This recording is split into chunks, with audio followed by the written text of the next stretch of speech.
Cuando dice la palabra de Dios, yo soy la puerta, y el que por mí entrar, ese será salvo. No hay más que hablar. No hay más puertas. Solo hay una. Gloria a Dios. Jesucristo, el Hijo de Dios. Voy a dejar ahí la puerta.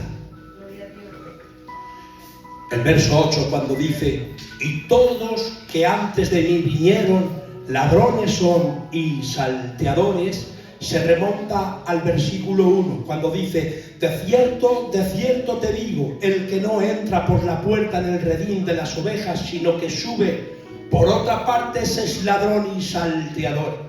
Ese antes de mí son ladrones y salteadores. No quiere decir que desde el Antiguo Testamento todos los profetas hasta Juan el Bautista fuesen ladrones y salteadores, sino que Jesús estaba hablando del tiempo presente en el que él vivía, hablando de los fariseos. Eso es lo que estaba tratando de decirles Jesús, que los fariseos eran falsos pastores. De hecho, es lo que dice, hermanos, el verso 10, cuando dice: el ladrón no vino sino para hurtar y para matar y para destruir. No está hablando del diablo, sino que está hablando de aquellos falsos pastores. Estaba hablando de los fariseos. Si miramos su contexto, nos damos rápido cuenta, hermanos, de que aquellos fariseos eran los falsos pastores de aquella época. Vemos en el capítulo 9, hermanos míos, del libro de Juan, vemos claramente cómo Jesús hace un milagro y sana a un ciego de nacimiento. Pero cuando lo sanan los fariseos, en lugar de gozarse y alegrarse porque ha sanado a un ciego de nacimiento, lo que hacen es todo lo contrario, es juzgar el caso. Rápidamente, hermanos míos, cogen a aquel ciego que fue sanado de su ceguera y le acusan y le juzgan. Seguidamente cogen a sus padres en el capítulo 9, versículo 22, y dice: esto dijeron sus padres porque tenían miedo de los judíos, porque los judíos ya habían propuesto que todos aquellos que creían en Jesús como Mesías eran echados, ¿de dónde? De la sinagoga. Vaya unos pastores que en lugar de recuperar a las ovejas, lo que hacen es perderlas. Vaya unos pastores, los fariseos, que echaban de la sinagoga porque creían en Jesús. Estos eran, hermanos míos, los que intentaban intimidar con echarles de las sinagogas, lo que dice el verso 22. Pero también eran, hermanos, los que ataban cargas pesadas sobre los hombros de los judíos. Dice Mateo en el capítulo 9, en el capítulo 23, verso 4, porque antes que cargaban cosas pesadas y difíciles de llevar y las ponían sobre los hombros de los hombres, por eso ellos ni con un dedo las movían. Ponían cargas pesadas sobre el pueblo de Dios, ponían cargas pesadas como mandamientos, preceptos y cosas así. Sin embargo, ellos ni con un dedo movían todas esas cargas. Atención, pero no solamente hacían eso. En el libro de Lucas, en el capítulo 11, verso 46, dice: ¡ay de vosotros también, intérpretes de la ley, que ponéis carga pesada sobre los hombres, pero vosotros ni con un dedo las tocáis!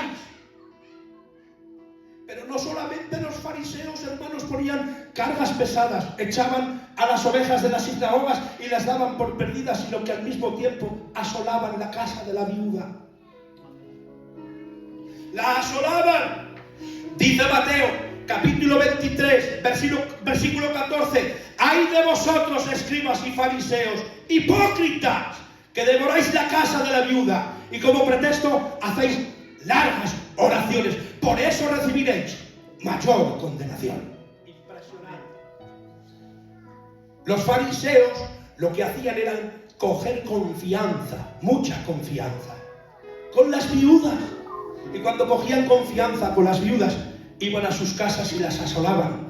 Les robaban todo lo que tenían. Las viudas, hermanos míos, como no tenían maridos que las representaran, entonces ellos se aprovechaban y asolaban la casa de la viuda. Ahora, cuando asolaban la casa de la viuda porque habían cogido confianza, ellos hacían largas oraciones como pretexto. Y las largas oraciones Algunos dicen que se ponían en las esquinas y que oraban de una sola vez hasta 3 horas. 3 horas orando. Impresionante. 3 horas orando solo para que les vieran y los reconocieran. Pero muchos de ellos lo hacían hasta 3 veces diarias. O sea, 3 veces, 9 horas orando. Solamente para que te escuchen y para que te vean. Impresionante. 9 horas orando al día. ¿Qué creían las mujercicas? Que habían perdido a sus maridicos. Que eran sus pastores y confiaban plenamente en ellos. Y creían que sus oraciones eran como que tenían alas y que subían directamente a la presencia de Dios, pero nunca más lejos de la realidad. Ellos eran como águilas que planeaban surcando los cielos, observando su presa, y cuando observaban a la presa caían impicados sobre ellos. ¿Y sabes lo que hacían? Les asolaban, les quitaban todo lo que tenía. Esos eran los falsos maestros que no entraban por la puerta, sino que entraban por la retaguardia. Atención, eran ladrones, salteadores, falsos pastores de aquella época. Sin embargo, aquel hermanos que entraba por la puerta, este era el buen pastor. Es aquel que el portero Juan le abría la puerta. El portero le abría la puerta. Cuando el portero le abría la puerta, solamente estaba diciendo una cosa al portero, y es que estaba avalando lo que el buen pastor estaba haciendo. Es decir, le abría la puerta para que las ovejas saliesen de ella, para que saliesen del redil. Hay muchas interpretaciones de este portero, muchas, pero yo me he quedado con la más bonita. ¿Y sabéis cuál es? Que el portero es Dios Padre, por donde las ovejas tienen que entrar. ¡Aleluya! Las ovejas entran por el Dios Padre. El Dios Padre, ¿sabéis lo que hace? Coge a las ovejas que pasan por él y las lleva hasta Cristo. Es decir, él es el camino que conduce a las ovejas hasta la puerta. En otras palabras te lo voy a decir, Dios es el que conduce a las ovejas hasta la puerta que es Cristo. Todo aquel que cree en él pasa por la puerta. Atención, pero es que le encuentro en la Biblia que hay otro camino. ¿Y cuál es el otro camino? Dice Juan capítulo 14 versículo 6: yo soy el camino, la verdad y la vida. Nadie va al Padre si no es por mí. Entonces, ¿quién es el camino? ¿El Padre o el Hijo? Los dos. Solo que uno conduce a las ovejas hasta Cristo para salvación, y el otro es el que nos conduce hasta Dios Padre, a la vida eterna, hasta el cielo. Dice las Escrituras en el libro de Juan, en su contexto, en el capítulo 14: ¿creéis en Dios? Creed también en mí. En la casa de mi Padre muchas moradas hay. Si así no fuese, yo os hubiera dicho: voy pues a preparar lugar para todos vosotros, y si me fuese, volveré otra vez y os tomaré a mí mismo, para que donde yo esté, vosotros también podáis estar. Pero salió por allí, hermanos, el Tomás, el incrédulo: Señor, dinos dónde está el camino. Nosotros no sabemos el camino. Y él respondió y le dijo: yo soy el camino, la verdad y la vida. Nadie va al Padre si no es por mí. Entonces Dios Padre es aquel que lleva a las ovejas hasta el Hijo para salvación, pero el Dios Hijo es el que lleva a las ovejas a la eternidad. Nadie va al Padre si no es por él. Los dos son el camino. Uno te conduce hasta Cristo y Cristo te conduce a la vida eterna.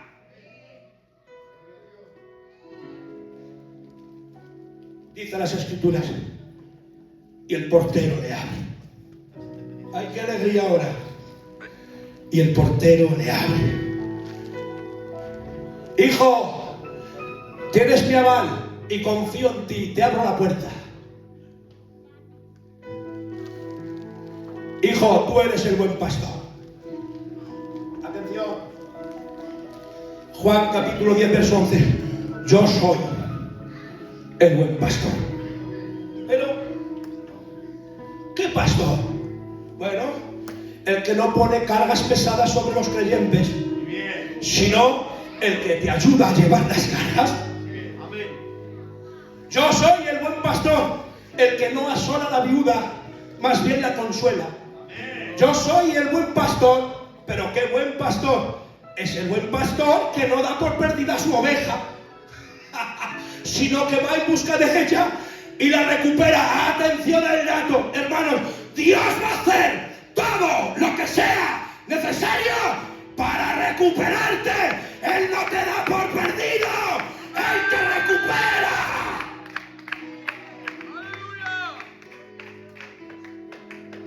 Él te recupera, sea cual sea la forma. ¿Recordáis, hermanos, aquel pasaje, episodio, Juan? Mira qué bonito es, ¿verdad? Cuando dice: ¿quién de vosotros, teniendo 100 ovejas, se pierde una, deja a las 99 del desierto y se va en busca de la perdida? ¡Ay, Dios mío, qué pastor tenemos! Es impresionante. Y va en busca de la perdida. Y cuando la encuentra por el desierto, se la pone al hombro y tira por el desierto hasta llegar a casa. Y cuando llega a casa, la deja en casa con el resto de las ovejas. ¿Quién de vosotros? Ninguno. Pero atención, yo te presento uno. Cristo es el buen pastor, el pastor que no te da por perdido, que cuando te pierdes, Él va a hacer todo lo necesario para recuperarte. Si es necesario pasar por este desierto de este mundo en busca de ti, lo va a hacer, porque Él no está dispuesto a perder a ninguna de sus ovejas. Amén. Y escucha, y lo va a hacer de la forma que sea necesaria. Si tiene que permitir la humillación en ti, lo va a hacer. Y si te tiene que oprimir, lo va a hacer. Hay un texto, el salmista. Me encuentro con el salmista que en el Salmo 119 me encuentro que está perdido. Perdido, totalmente perdido en el mundo.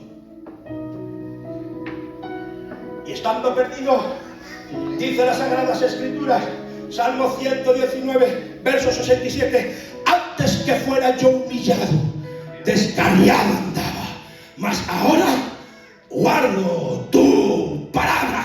Impresionante. Le fue necesario ser humillado para volverlo a carriarlo de nuevo en los caminos de Dios. Atención, dice el verso 71, dice: bueno me es haber sido, tiempo pasado, haber sido humillado, porque en el tiempo presente Él guardaba la palabra y conocía la palabra. Entonces, que le fue necesario ser humillado para volverlo a carriarlo de nuevo en los caminos de Dios. Si Dios tiene que permitir que usted sea humillado para recuperarte, Él lo va a hacer.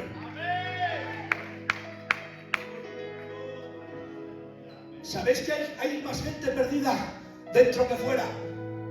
¿Lo sabíais? Pues no es un secreto, ¿eh? Un secreto no es. Cuando el pastor sale con sus ovejitas, Tonín sale a pastar, él saca las ovejas. Y según saca las ovejas, siempre hay una muy rebelde, Tonín, muy rebelde, demasiado rebelde. Me enteraba ayer que hay muchas ovejas que dan hasta cabezazos. Y otras coces. Y otras, sin darse cuenta, poco a poco se van separando del grupo. Pero el pastor, que está en control, se queda mirando.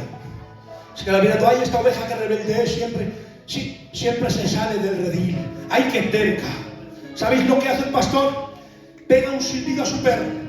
El perro se pone activo, coge una piedra y la lanza a la sobaquera. Cuando ha lanzado la piedra, ha salido el perro corriendo.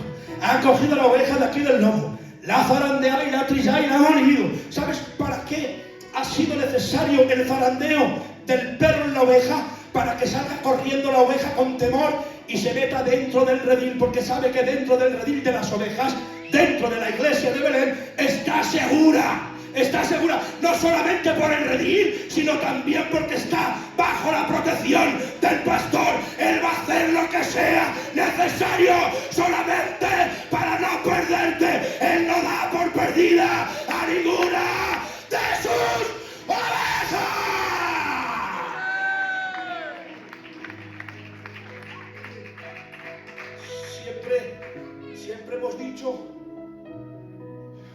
Siempre hemos dicho, mira qué figura más preciosa la del buen pastor, o la del pastor que pierde a sus ovejas. Ay, qué maravilloso. Métete conmigo dentro. Sale por el desierto andando. Se ha perdido mi oveja, me voy a buscarla. por el desierto andando y venga andando y andando hasta buscarla. Cuando la ha encontrado al hombro y ha salido otra vez andando por el desierto con ese calor abrasador hasta dejarla en su casa. Siempre hemos tenido ese concepto, ¿verdad? Pero te voy a decir una cosa. A veces a Dios no le es necesario sacarte del desierto. A veces te tiene que enviar al desierto para recuperarte. El desierto es un lugar donde Dios recupera sus ovejas. ¿Qué os creéis? ¿Que va a ser así siempre? Él va a salir en busca de ti a los hombros. No, no, no. El desierto usa a Dios para recuperarte. La vida de Moisés está compuesta en 3 partes y termino. He dicho 15 minutos. En 3 partes. 3 etapas de su vida. La primera etapa, 40 años en Egipto. Aprendió mucho como príncipe de Egipto. Aprendió mucho de egiptología. No hay quien la aguante. Eres un monstruo, sabes mucho, pero eres un orgulloso. Has matado a un hombre y lo has enterrado debajo de la arena. Dios movió hilos.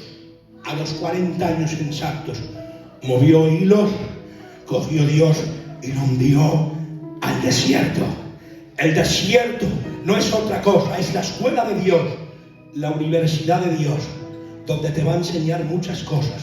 Se aprende más en el desierto que en la comodidad de tu casa. Vamos, que se aprende más en el desierto. Y dice que estuvo 40 años en el desierto. Atención a esto. Él tuvo que cambiar el palacio por una tienda de campaña. Él tuvo que cambiar la comodidad del Egipto y la frescura y la tranquilidad de Egipto por el calor abrasador y la incomodidad en el desierto. Él tuvo que cambiar el ser el príncipe de Egipto por ser un pastorcillo de ovejas. Atención, que ni siquiera eran suyas las ovejas. Pero después de 40 años dijo Dios, ¡ay Dios mío! Dijo Dios, Moisés, el hombre más orgulloso del mundo ha pasado a ser el hombre más manso de la tierra. En el desierto te recupera Dios. Dios te recupera en el desierto.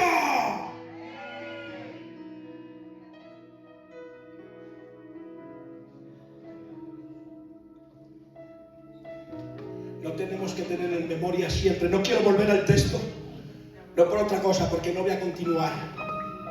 Pero ten en cuenta, Dios te recupera. ¡Aleluya! Dios te recupera. El próximo día me voy a centrar, después de este contexto, me voy a centrar en hablar de la puerta. Que Dios os bendiga un montón, 2 montones y 3 montones.